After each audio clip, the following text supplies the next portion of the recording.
You've mentioned the role of the psychiatrist. Does the tribunal get another opinion from any other practitioners, or does it rely on the face value of that psychiatrist's documents? The tribunal always conducts its hearings in a panel of 3 members, which comprise a lawyer, its own psychiatrist or registered medical member, and a community member.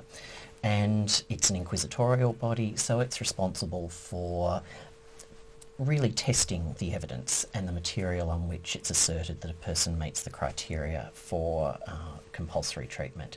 So we hear the clinical and broader case management evidence that's provided by the treating team.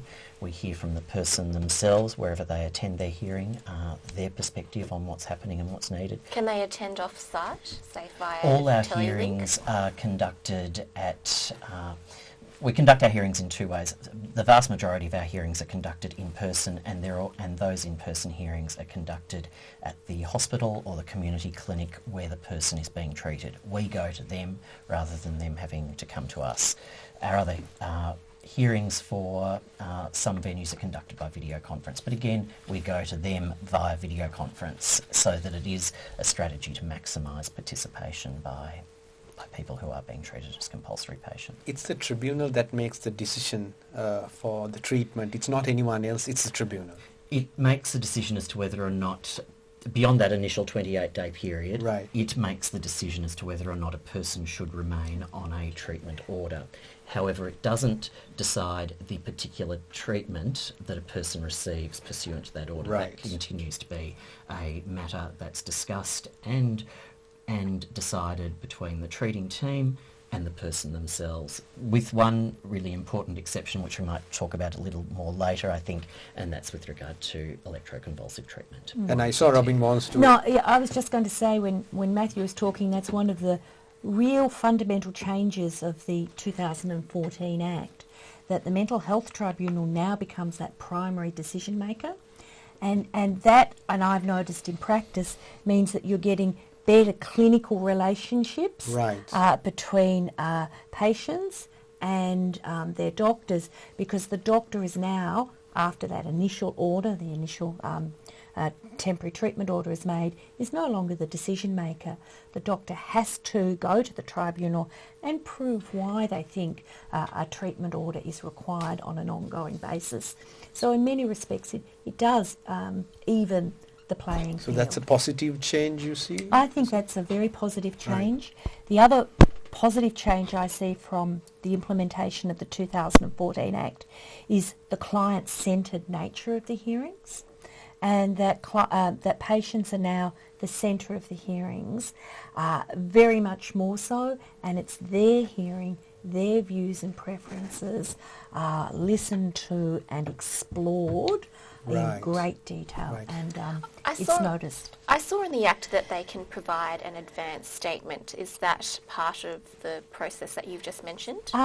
Yes, Matthew probably has better statistics than me on the uptake of advance statements. Actually, what is an advance statement?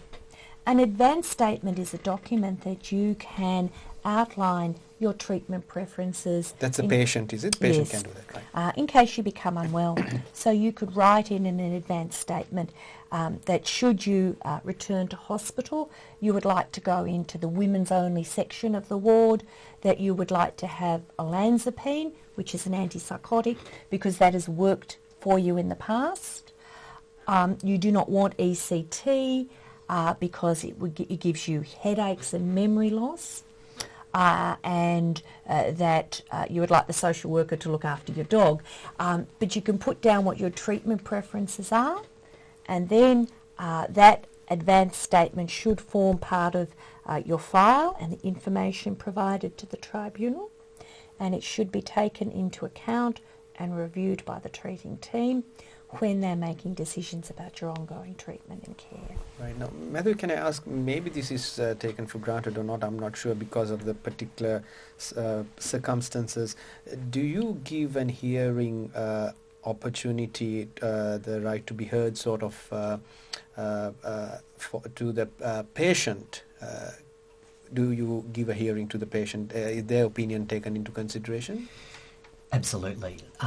The Act the Act requires anyone who's making a decision at any point under the legislation, be they an authorised psychiatrist or the tribunal, anyone who's making a decision will invariably be directed to the requirement to consider the wishes and preferences of the person who's being treated. Right. How that translates in terms of the tribunal's processes is that we always notify patients of their hearings. We also if we have the relevant details, we also notify their support people, their carers or their nominated person, so that they might also participate in hearings. Participation in a hearing is something we always encourage, and the tribunal wants to do a lot of work in this area to increase the proportion of people who do attend their hearing. Right. But it is, at the end of the day, a decision that's reached by the individual about whether or not they will attend. At the moment, we hover around the 60% mark in terms Right. of the number of patients who choose to attend.